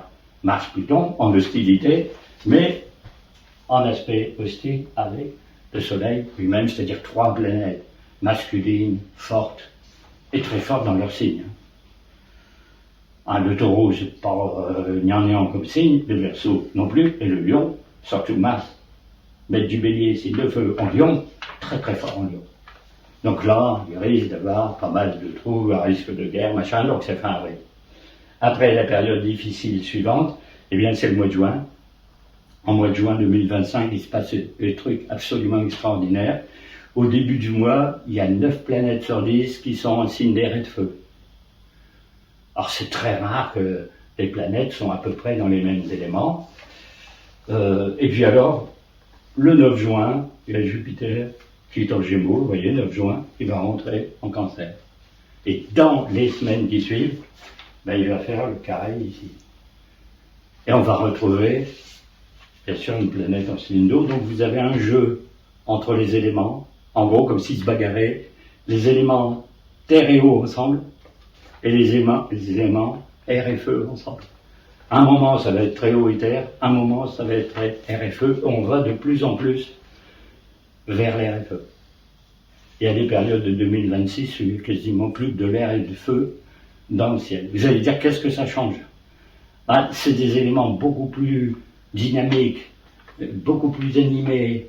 En gros, c'est comme un cheval qui s'emballerait. Le cheval va au trot tranquillement en haut et terre, stable, hein, c'est des éléments auto, terre, le lac, le sol, puis soudain, un coup de feu, un coup d'air.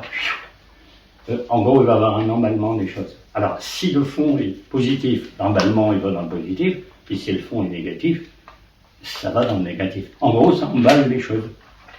Ça les pousse à l'extrême, ça fait. Alors, on est tranquille cette année, parce qu'au moment où ça va s'emballer comme ça, on va dire, tiens, ça se décante complètement en Ukraine, ça explose au Moyen-Orient, ce truc, bon, mais comme la plupart des planètes repassent dans les autres signes, tiens, on calme le jeu en plus. Mais alors l'année prochaine, vous allez avoir définitivement les planètes en signe d'eau, en signe d'air et de feu. Voyez, ciel de mai et de juin, de 25, hein. Ça, vous avez Pluton, signe d'air, hein. Voilà, Uranus, il va passer en Gémeaux, ici, voilà, et ces deux planètes ici en Bélier, vous avez bien cet aspect ici, et le carré de Jupiter, quelques semaines après, là, ces deux planètes ici. Donc ça, c'est rarissime, et c'est très bon. Air et feu, c'est des éléments quand même j'allais dire dans le monde de l'esprit, dans le monde de l'énergie, etc. Et là, en 2026, vous avez beaucoup d'aspects comme ça. Cette figure-là, elle se refait en 2026. Parce que les planètes, ici, qui vont passer en poisson, elles vont revenir en bélier. Uranus va revenir en gémeaux. Donc vous allez, et Pluton reste toujours un peu pour le même endroit, vous allez retrouver ça une bonne partie de l'année 2026. Et il y a des moments, quand les planètes rapides, les Vénus, les Mercure, etc., peuvent être aussi en signe d'air et de feu. La nouvelle lune en signe d'air et de feu, vous avez 8, 7, 8, 9 planètes sur 10 en signe d'air et de feu. Donc là, on va dire, c'est tout feu, tout flamme, en gros, hein, pour résumer. Hein. Donc, voyez un petit peu ce que ça va donner. Donc le mois de juin, et encore jusqu'au 14-15 juillet, ça ne va pas être fameux, le temps que ce carré avec Jupiter existe. Ensuite, ça va se dissocier un petit peu. Et puis après, en septembre, octobre, eh bien, ça va recommencer. Vous allez avoir des aspects qui vont se reformer. Donc la fin de l'année ne va pas être très bonne non plus. Pourquoi? Parce que vous avez Mars qui, à un moment, va arriver en Scorpion. Voilà. Donc Mars, il va faire sa rétrogradation, après il va passer en Lion, en Vierge, vous avez toutes les dates. Hein. Il passe en Balance en septembre, voilà, il va passer. Alors quand il est en Scorpion, bien entendu, il va être opposé à Uranus qui est revenu en Taureau, il va revenir comme ça, hein, mais il va faire le carré, premier décan, il va faire le carré avec Pluton. Donc bien sûr, quand Mars est ici opposé à Pluton, il n'est pas fameux du tout, il y a de fortes tensions. En politique mondiale, en astrologie mondiale, c'est des risques de conflit, mais quand il est en Scorpion, ce n'est guère mieux, l'aspect est même plus mauvais. Alors, bon, fin septembre, octobre, etc., c'est un petit peu difficile, hein, cette période-là. Après, il passe en Sagittaire, bon, ça fait beaucoup moins d'aspects négatifs. Et après, il va finir son année ici, premier décan, Capricorne, hein, en gros. Hein. Donc, vous avez ce jeu-là sur l'année. Alors après, ça touche tel ou tel pays. Ça, c'est l'astrologie mondiale globale, c'est la planète, si on veut. Mais vous pensez bien que des pays qui sont Cancer, ou Bélier, l'Allemagne ou le Japon, l'Arabie sont des pays Bélier, bon, ça risque de parler quand les planètes vont être à Bélier. Bon, les planètes en Cancer vont avoir pendant 3 mois la visite de Mars, en gros le janvier à avril, et ensuite ils vont avoir Jupiter dans le signe, c'est très beau. Jupiter est bienveillant, enthousiaste, pour la prospérité, pour la vie de famille, même pour les traditions, parce que c'est le père, hein, c'est Jupiter, c'est le maître de l'Olympe, c'est le bon père. Dieu le Père, donc c'est le patriarche en gros, donc c'est bon pour la vie de famille. Hein. Tous ceux qui ont eu des problèmes dans le thème individuel avec une vie de famille qui est laissé aller ces derniers temps, bon, ça risque d'être meilleur quand même grâce à la visite de cette planète. Alors en astrologie mondiale, bien sûr, ça dépend des pays. Hein. Alors vous allez dire, oui, c'est bien beau, mais quels sont les pays Cancer? Alors, curieusement, la Chine, parce que la Chine, dans son thème de naissance de la République chinoise, elle est Balance ascendant Cancer, donc elle a Jupiter dans le signe ascendant, c'est très bon. Donc elle va marquer de quoi? La Chine va continuer à avancer, à faire son jeu mondial, à marquer des points, mais curieusement, les États-Unis aussi. Parce que les États-Unis, qui ont fait la déclaration d'indépendance et la République américaine chassée les Anglais, c'est 4 juillet 1776, c'est un pays Cancer. Et qui a, je crois, 5 planètes en Cancer, dont le Soleil et Jupiter, qui est vraiment l'aspect typique de chance, et Jupiter repasse sur cette planète. Donc c'est bon. Hein. Donc les fameux États-Unis de Trump, visiblement, ils vont faire quelque chose sur la planète. Hein. Alors en bien ou en mal, ils risquent de s'emballer un petit peu, hein, parce qu'ils sont ascendants Gémeaux, ils vont avoir l'Uranus en Gémeaux, ça risque de chauffer quand même aussi un petit peu. Alors là, j'ai pas le thème des États-Unis, de toute façon, on n'a pas le temps de le commenter, mais c'est très très très spécial, le thème américain. En gros, il va se passer quelque chose. Hein. Depuis 2 ans, d'ailleurs, il se passe quelque chose. Qu'est-ce qui s'est passé il y a 2 ans? c'est quand il y a eu la dernière année du président Trump et puis que ses partisans ont envahi le Capitole. C'est un foin pas possible aux États-Unis, c'est de mettre à sac le Parlement, quoi. C'est comme si nous, on allait saccager l'Assemblée nationale, on n'en est pas loin, hein, mais bon, etc. Et bien, à ce moment-là, Pluton repassait sur sa position natale du thème des États-Unis. Alors c'est en Capricorne, maintenant il passe en Verseau, alors vous retrouvez dans le thème des États-Unis, le Verseau est au niveau du sommet du ciel. Donc quand il va y avoir une conjonction Pluton au milieu du ciel, ça va réchauffer, bien entendu, pour les États-Unis aussi. Hein. Alors chauffer dans tous les sens, soit il rentre encore dans des conflits, soit il y a des troubles intérieurs, soit il y a tout un tas de choses. Hein. Mais bon, les pays cancer, ils sont un petit peu dans la dynamique, hein, dans l'évolution. Donc voilà un petit peu le contexte de l'année. Alors c'est pas les seuls pays cancer, hein. Il y en a d'autres, mais là on n'a pas tous, on voit un petit peu en survol quand même, hein. On n'a pas 15 heures pour faire les explications pays par pays. Hein. Donc ça va donner plus ou moins une année très agitée, avec beaucoup plus d'aspects RFE en 2026 et 2027, qui va faire quand même beaucoup changer les choses. Alors, je le dis toujours, alors là, ça va aller mieux, on est sauvé. Non, parce que vous avez toujours le contexte général de décadence des temps dont j'ai parlé tout à l'heure, auquel on ne peut pas y échapper d'un point de vue cosmique. Hein. Alors, on va, pour finir, parler un petit peu du cas de la France, parce que ça nous intéresse quand même un petit peu notre pays, parce qu'il est très très mal en point. On n'a jamais vu un pays aussi important, bien entendu la France, l'une des plus grandes puissances du monde, est aussi mal en point en politique et en économie. D'ailleurs, les choses qui se passent en politique et en économie, c'est du jamais vu, hein, depuis 45. Hein. Alors voilà le thème, si on peut dire, hein. C'est pas le thème de la France, c'est le thème de la 5e République, il y en a 5, hein. Vous avez un thème différent à chaque fois, mais en gros ça donne ça. Il y a autant d'aspects positifs que négatifs. On est d'ailleurs un ascendant bélier, parce qu'à l'heure où on a fondé la 5e République, ça donne un ascendant bélier. Tout le monde n'est pas d'accord avec l'heure. Voilà, bon. En gros, forcément, en octobre 58, le pays est balance. Alors c'est le signe de la justice, des relations internationales, bon, de la diplomatie, c'est bien. Sauf que vous allez avoir Pluton ici en Verseau, carré avec des planètes en Scorpion par ici. En gros, vous allez avoir un carré, donc un aspect très négatif, Pluton, Neptune, Pluton, Jupiter. Ah, avec du Neptune ici, là. C'est une sorte de confusion générale, des difficultés, toutes sortes. Et avec Jupiter, c'est en gros le problème économique. Et, comme c'est du Scorpion et du Verseau, c'est des signes très durs, quand même pas mal de violence. Et puis vous allez voir ces planètes-là, Saturne, Neptune, qui vont passer en bélier, sont quand même ici, dans ce qu'on appelle la maison 12, qui est la maison des épreuves. Donc, globalement, c'est pas très fameux. Et puis Jupiter, qui va passer en maison 4, alors ça, c'est un tout petit peu meilleur, mais, bien sûr, en mauvais aspect, le carré, toujours, angle de 90 degrés, avec les planètes en balance.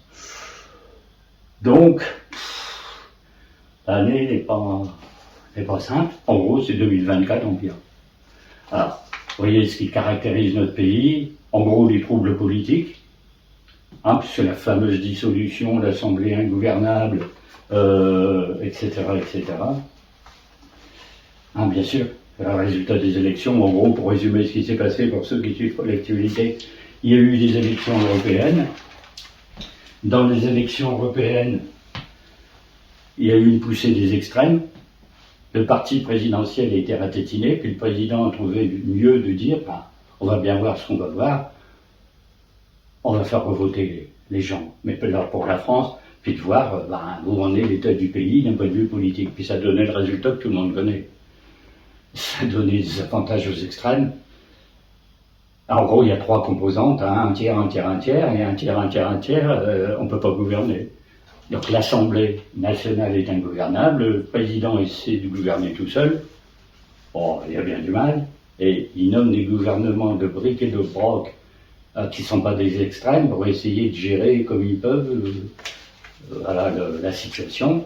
Et puis bien sûr, dès qu'il y a une loi importante qui passe, ou le budget qui passe, bah, les deux autres partis extrêmes votent une motion de censure, le gouvernement est coulé, et on risque de l'écouler comme ça jusqu'aux prochaines présidentielles. Ah. Donc ce qui pend au nez, c'est de dire, puisque le président n'a pas le droit de dissoudre plus d'une fois par an, d'attendre juin pour qu'il refasse une dissolution en disant que le pays est ingouvernable, bah, on va consulter le peuple, puis il va bien trancher, et donc on va refaire une élection législative. Donc il peut reprendre cette décision qu'au mois de juin, mais vous avez vu le mois de juin, en astrologie mondiale et pour l'astrologie française, il n'est pas catholique du tout. Alors maintenant, on peut décider une dissolution en juin, puis de faire l'élection en septembre. Ouais, septembre, ce ne sera pas plus fameux non plus. Hein. Alors, d'ailleurs, au passage, une petite anecdote, quand vous prenez que chaque parti qui représente un tiers de l'électorat fait 33%, chacun 33, 1, 3 et 3, c'est 6, vous avez 3, 6, vous avez les 666. Donc en gros, 33 c'est 6, hein. Un deuxième parti fait 33%, c'est 6, et l'extrême gauche fait 33%, c'est 6. Ça fait bien 666. La marque de la bête est là. En gros, le pays bénéficie de A à Z, comme le prouve tout plein d'autres choses. Hein. Alors en économie, c'est le chaos le plus total. Tout le monde le sait. La hausse des prix, le déficit de la balance commerciale, le chômage qui est reparti à la hausse, puis ce fameux endettement de 3300 milliards d'euros, c'est inimaginable, j'ai jamais vu l'endettement qui dépasse tous les pays, mais on continue à emprunter quand même. Et on se dit, mais vous ne pourrez jamais rembourser une chose pareille, mais on est certain de ne pas rembourser. On ne peut pas. La somme, il faut combien de fois le revenu du pays, donc on ne peut pas, donc on ne rembourse pas. Quand à l'extrême gauche, elle dit, si on arrive au pouvoir, nous on supprime la dette, on ne remboursera jamais personne, pour le lendemain, plus jamais aucun financier ne prêtera un centime à la France, c'est fini. Il n'y a plus d'emprunt possible, on va dire, vous ne remboursez jamais, vous ne empruntez plus. Alors, là, qu'est-ce qu'on fait? Imaginez, là, on fait un petit peu d'économie, hein, au passage. On n'est plus dans l'ésotérisme, mais quand même, il faut bien voir un peu comment se passent les choses au niveau concret pour nous. On emprunte sur les marchés financiers internationaux que pour rembourser l'intérêt de la dette. Imaginez, vous avez emprunté 1000, vous avez un taux d'intérêt qui fait que vous devez rembourser 300, vous n'avez ni les 1000 euros ni les 1300, vous réempruntez que pour pouvoir rembourser les 300 d'intérêt. Eh bien, on fait ça depuis des années au niveau international. Et tant que les financiers le disent, ils remboursent que l'intérêt de la dette, on continue à leur prêter. Il va y avoir un chaos un de ces jours, pas possible, imaginable, avec les aspects qui se préparent, visiblement, ça ne va pas continuer comme ça longtemps. Quant au social, les troubles sociaux ne vont faire qu'augmenter.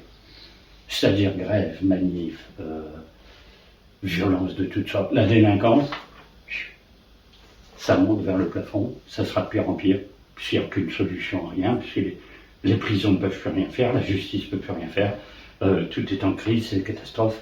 Hein, donc, on parle même dans les médias, les spécialistes, les sociologues, les machins, d'ensauvagement de la société. Quand on en est là, après 2000 ans de civilisation, il y a de quoi se poser des questions, on parle de mot décivilisation. Nous, on croyait que d'année en année, on devenait de plus en plus civilisé grâce à l'éducation et comment dire, à la sagesse des gens. Ben, on va dans le sens inverse. Bon, on régresse, on va bientôt se retrouver au niveau du paléolithique supérieur, là.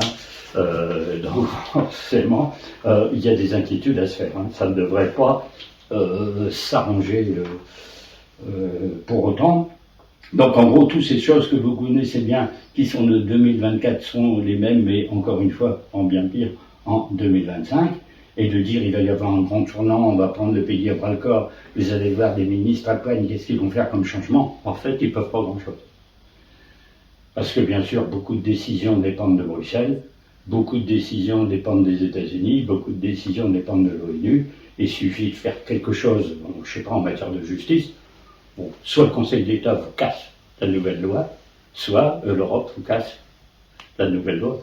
Hein, le droit européen a priorité sur le droit français. Donc vous pouvez toujours faire toutes les lois chez nous, c'est bloqué par l'Europe. Alors à moins de sortir de l'Europe, et un peu le truc que ça fait, patati patata. Ah, je vous prends un exemple, les gens qui ne suivent pas l'actualité de près, et heureusement, ils sont encore plus malades que tout ce que je raconte. Ah, vous savez que la justice va totalement à volo, les prisons sont surchargées, on peut même plus mettre de gens en prison en dessous de 3 ans de condamnation à la prison, vous n'y allez plus parce qu'il n'y a pas de place. Hein. Vous avez une surveillance et un bracelet électronique, etc. À moins de récidive, des choses comme ça. Puis dernièrement, on s'est dit, mais il se passe de drôles de choses dans les prisons. On a appris un truc sensationnel, c'est que les prisonniers ont des portables, ont des communications avec l'extérieur, que c'est pas possible. Et il y avait un type, c'était un grand trafiquant de drogue. On a trouvé 17 portables dans sa cellule, et le gars, il commandait des commandes de drogue et des assassinats depuis sa cellule de prison. Alors vous dites, c'est normal, alors que vous garez mal dans la rue. Vous avez le PV, vous ne payez pas vos impôts, alors vous êtes foutu en tôle dans le quart d'heure, mais là, vous avez un type qui peut faire ça. Forcément, les gens hurlent à l'injustice du matin au soir, en disant que ça ne peut pas changer. Ben non, parce que si vous malmenez ce gars, vous le mettez par exemple dans ce qu'on appelle cellule de sécurité, c'est-à-dire à l'isolement complet, il n'y a plus de télé, plus de portable, il n'y a plus rien du tout, il a le droit de faire un recours auprès des trucs des droits de l'homme et des machins, pour dire je suis séquestré, ça équivaut de la torture. Il y avait là une semonce de l'Europe. Puis toutes les associations, genre liées des droits de l'homme, etc., montent au créneau pour dire que vous malmenez les prisonniers en France. Bientôt, Amnesty International va débarquer pour nous mettre au niveau de la Chine et du Mexique, quoi. C'est invraisemblable. Donc on en est là. Donc c'est toujours pareil, comment dire aux gens que ça va s'améliorer? Qu'est-ce que vous voulez qu'ils changent là-dedans? Et j'ai entendu pas plus qu'hier la chose suivante, c'est qu'avant, on disait, mais comment ils ont ces choses-là dans les prisons? Au parloir, on doit donner un portable aux détenus, non. On les envoie par drone au-dessus de la prison pendant la promenade. Donc les prisonniers se baladent dans la cour. C'est vrai, ça fait rire tout le monde. Hein. Avant, il y avait des filets au-dessus de la cour. Et donc les objets qu'on envoyait, ça pouvait être un truc à manger, mais ça pouvait être un portable, un peu de drogue, etc. Ça tombait dans le filet. Les gardiens récupéraient. Figurez-vous que c'est le ministre de la Justice lui-même, d'une certaine époque, qui a fait démonter les filets. Vous voulez savoir le prétexte? C'est parce qu'il ne faut pas priver de ciel le détenu qui marche dans la cour. Vous entendez bien, il ne faut pas priver du ciel le détenu qui marche dans la cour. C'est-à-dire, s'il a un filet au-dessus de sa tête, le gars, ben, il ne se sent pas bien tourner dans la cour. Il est prisonnier, il a un filet, donc il faut lui ouvrir sur le ciel pour qu'il conserve un espoir. Puis il reçoit trois paquets de drogue et puis une dizaine de portables, et c'est très bien. Et la décision vient du ministre de la Justice. Donc on dit, mais attendez, le prochain ministre de la Justice, vous allez voir les mesures qu'il va prendre, qu'est-ce que vous voulez qu'il prenne? On en est là. Ah. Alors, forcément, dans une situation pareille, l'économie ne va pas s'améliorer, et puis, on va faire ce qu'on appelle un plan d'austérité, s'il faut quand même essayer de rembourser quelque chose, et qu'il y a un budget pour la France. Bon, dans les conditions qu'on a, et des aspects Jupiter-Neptune, Jupiter-Saturne, qui sont un petit peu bloquants, ça va être très difficile. Alors, la tarte à la crème, c'est augmenter les impôts. Il y en a qui vous font un listing de 30 lignes de taxes et d'impôts augmentés, alors que nous sommes déjà parmi les 3 pays les plus imposés du monde.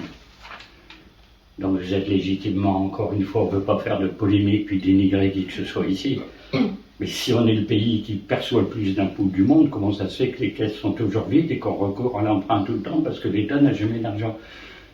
Le moindre type qui est allé à l'école primaire va dire, alors où il passe l'argent qui vient des impôts, puisqu'on est très très imposé par rapport à d'autres qui le sont moins, mais leur administration fonctionne mieux. Il y a un truc, on ne va pas polémiquer de ce truc, on en a pour 1 heure de conférence, ben, je dis, non, il y a quelque chose de bizarre hein, dans le fonctionnement, donc un petit peu, on en est dans cette situation-là, et l'État répond toujours à ça, mais vous avez les services publics les plus perfectionnés du monde. Sous-entendu, les impôts payent à payer les services publics. Et bien sûr, cela dans la plus belle démocratie que le monde entier nous envie. Hein. Normal. Et alors, dans cette chose-là des services publics, je ne sais pas si vous suivez l'actualité, Encore une fois, on n'est pas là pour commenter l'actualité, mais l'école, on sait que ça ne marche pas, la justice, on sait que ça ne marche pas, etc., etc. L'hôpital public, les gens sont dans des brancards, dans des couloirs, il n'y a plus assez de lits, plus assez de personnel, plus assez de machin. Alors je dis, mais dans ce cas-là, alors l'argent des impôts, s'ils font pour des services publics qui sont dans cet état-là, où ils passent? Or, on ne va pas épiloguer pour savoir où ça passe. Mais prenez un pays comme l'Espagne, l'Italie, la Hollande, etc., ils n'ont pas notre taux d'imposition, les services publics fonctionnent mieux. Bon, il y a un truc, hein, sur lequel ils n'ont pas. Hein. Alors, qu'est-ce qui marche dans le pays? Parce que dire, finalement, qu'est-ce qui marche dans le pays?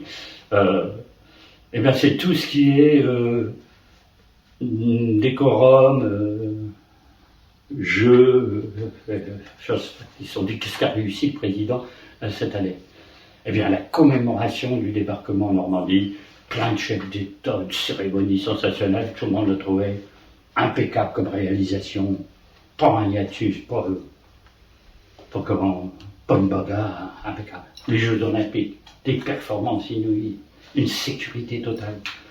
Il y a une insécurité totale dans tout le pays, on ramasse des morts tous les jours. Les Jeux Olympiques, pas un petit doigt de bouger. Forcément, il y avait 50 000 policiers, 30 000 agents de sécurité recrutés supplémentaires. On se dit, à ce niveau-là, s'il faut faire un recrutement de services d'ordre pareil pour protéger toute rencontre sportive, tout jeu, tout carnaval, et Saint-Sylvestre, etc. Là, on vous dit, c'est la Saint-Sylvestre, tout le monde va s'amuser, faire la fête, faire claquer des pétards et des feux d'artifice. On mobilise 100 000 hommes de police et de gendarmerie. À ce régime-là, vous avez une sécurité de un pays. Il ne reste plus qu'à mobiliser 300 000 militaires, puis le pays est tenu. Mais c'est plus un pays de liberté, parce que s'il n'y a pas de service d'ordre, rien ne peut se tenir, et les gens vont être tirés comme des lapins. Et puis Notre-Dame de Paris. Alors Notre-Dame de Paris, c'est le coup d'éclat du président. J'avais promis qu'en 5 ans, elle serait reconstruite, et elle est reconstruite. Et c'est une merveille à l'intérieur. Bon, alors je ne sais pas si vous avez vu les images de l'intérieur de Notre-Dame, mais ça ne peut rien de chrétien. C'est-à-dire que vous avez un dallage en damier noir et blanc, vous avez des statues noires dans le chœur, vous avez un autel en métal uni dans la croisée du transept, ce qui ne se fait jamais dans le rite de la messe traditionnelle. Et en fait, le temple est plus catholique. C'est un temple maçonnique. C'est-à-dire que les très bons architectes et artistes qui ont refait Notre-Dame, on ne peut pas nier leur valeur en esthétique, mais comme quoi on a tablé sur l'esthétique, mais pour le culte, en gros on a vidé le bâtiment de sa substance. C'est d'ailleurs peut-être pour ça que le pape n'a pas voulu venir, parce qu'il était invité, puis comme vous savez, il a préféré un an encore, c'est un petit peu curieux, c'est dit mais quand même, rouvrir Notre-Dame, symbole bien sûr de la cathédrale gothique de tout l'Occident, et Notre-Dame, protectrice de la France, bon, il a senti qu'il y avait un truc qui était pas clair dedans, et en effet, c'est vraiment pas très clair comme chose. Donc, bon, là, vous voyez, il y a tout ça un petit peu derrière qui montre que, bon, cette pauvre chrétienté, sur lequel compter, parce que les gens qui disent on ne peut plus tenir compte sur les hommes politiques, sur l'économie, sur ceci, sur encore moins de faire confiance aux Américains, aux Russes, on va faire confiance à Dieu, ou à l'Église. Là, il faut risquer gros. Donc il y a une offensive générale mondiale contre l'Occident chrétien. Il faut savoir que le fond des choses, c'est ça. Quand on dit les musulmans font ceci, l'Iran fait cela, peut-être si tel pays fait cela, Poutine fait ceci, cela, les Chinois et les Coréens, ceci, cela, c'est une offensive. On dit toujours que c'est une offensive contre l'Europe qu'il s'agit de couler, et c'est une offensive contre l'Europe chrétienne. Il faut savoir qu'au Moyen-Orient, tout ce qui est chrétien, c'est liquidé. Hein. Des Arméniens, des Coptes, des machins comme ça passe à la trappe. Il y en a encore, hein. Mais on sent qu'il faudrait qu'ils partent. Donc on les persécute, on en tue quelques-uns de temps en temps, pour dire en gros, dégagez de là. Donc si on est vidé de tous ces pays, en gros de l'Égypte, du Moyen-Orient, du Caucase, de l'Asie centrale, qu'est-ce qui va rester? Et chez nous, qu'est-ce qu'on fait? On brûle les églises, on casse les statues. Il y a eu, je crois, 109 atteintes à un bâtiment de l'église catholique en 2024. Bon, qu'on nous dise carrément, on veut supprimer la religion chrétienne du paysage. Et déjà, l'incendie de Notre-Dame, c'était limite. au moins si on n'est pas sûr que ce soit un attentat, d'un point de vue symbolique, la cathédrale phare de l'Occident est incendiée, ça veut bien dire quelque chose, hein, d'un point de vue Notre-Dame étant patronne de la France, hein, comme on sait. Alors pour finir, eh bien vous avez une voyante qui s'appelle Marie-Julie Giannini, qui par rapport à d'autres prophètes, Nostradamus par exemple, qui a écrit pour le monde entier pour des siècles et des siècles, elle s'est focalisée sur l'avenir de la France. En gros, c'est presque purement français ce qu'elle dit. Et alors, elle a eu des visions tout le temps de tas de choses, un Paris détruit, des grandes villes détruites, etc. Le pays ravagé par les Russes. Elle voyait une invasion russe. Alors que depuis l'effondrement de l'URSS, on ne croit plus 5 secondes ces choses-là possibles. Mais à Fatima, hein, la Vierge qui dit il y aura des choses très malfaisantes faites depuis la Russie, méfiez-vous, puis un mois après, il y a eu la révolution russe. Alors aujourd'hui, on va dire il n'y a plus de marxisme, il n'y a plus d'URSS, mais le régime est tout aussi, j'allais dire, épouvantable comme 1917. Hein.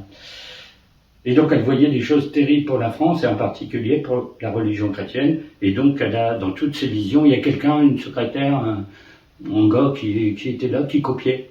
Et on a eu 5000 visions. Donc des dizaines et des dizaines d'années. C'était fin 19e, début 20e. Elle a commencé dans les années 1880, etc. Bon, personne ne croyait ce qu'elle racontait à l'époque. Hein.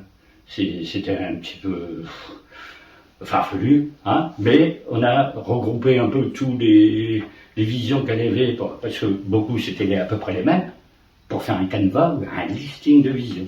Alors parmi ces visions, ben, voilà ce que ça donne. N'oubliez pas qu'en ce moment, tout l'enfer est déchaîné sur terre. Satan parcourt la terre entière. Il s'arrête à toutes les âmes plongées dans le crime, dans la noirceur et les calomnies. Il se lèvera soudain sur la France de grands fléaux et des calamités que rien ne pourra ni arrêter ni amoindrir. Passeront sur la France une mortalité innombrable que jamais le monde n'aura vue et des maladies qui seront inconnues. Ça doit être le sida qui n'existait pas à son époque et le Covid forcément. Hein. Donc des maladies inconnues à son époque, une tuberculose, une ceci, cela. Donc, hein. Alors, une année avant les terribles fléaux, c'est ceux dont j'ai fait le listing tout à l'heure, hein, les sécheresses, les machins. Eh bien, la sécheresse, elle commence l'année d'avance. C'est ça qui sera l'indice de dire est-ce que je vais voir que ça va déraper. Beaucoup d'arbres fruitiers ne fleuriront pas, les feuilles ne pousseront pas, ils resteront dépouillés comme dans la rigueur de l'hiver. Les feuilles de la vigne ne paraîtront point, les foins ne montreront pas, ils resteront en herbe et toutes petites. La nourriture des bestiaux sera rare cette année-là. Alors après d'autres prophéties de notre genre, je vois les flammes rouges sortir avec une rage féroce. C'est les flammes rouges des incendies. Hein. Les enfants, une fois que cette société impure et impie aura toute sa liberté, c'est-à-dire qu'on laissera les gens tout faire, pas comme c'est le cas, hein. Même les prisonniers dans leurs cellules, le désordre s'étendra partout, surtout au cœur de cette ville ingrate. Alors ce qu'elle appelle la ville ingrate dans ses prophéties, c'est Paris. Paris serait le centre de tous les incroyants, athées, révolutionnaires, etc. France, depuis que je suis venu sur la terre, c'est le Christ qui parle. France, depuis que je suis venu sur la terre, il ne s'est jamais passé, il ne se passera jamais un coup aussi fatal que celui qui t'est réservé. À ce moment, l'heure sera juste, et l'annonce sera faite par les rayons voilés du soleil. On retrouve le fait qu'il y aura un truc sur le centre aussi coupable. Le centre aussi coupable, c'est Paris, centre de la France. Bon, il semble bien que Paris va prendre quelque chose. Comme dans toutes les prophéties, il y a destruction de Paris, même dans Nostradamus, c'est pas bon signe, il faut se sauver de là en vitesse. Tout sera fermé dans la nuit, l'avant-veille du premier jour où le cri de guerre et de révolution ne se reposera pas de la nuit, que le sommeil sera suspendu par les annonciateurs de ce cri et de tous les blasphèmes. Ce sera révolution, révolution, à mort, à mort, à mort, des cris dans la nuit. Bon, c'est le déclenchement de la révolution. Elle ne donne pas de date, elle ne donne jamais de date.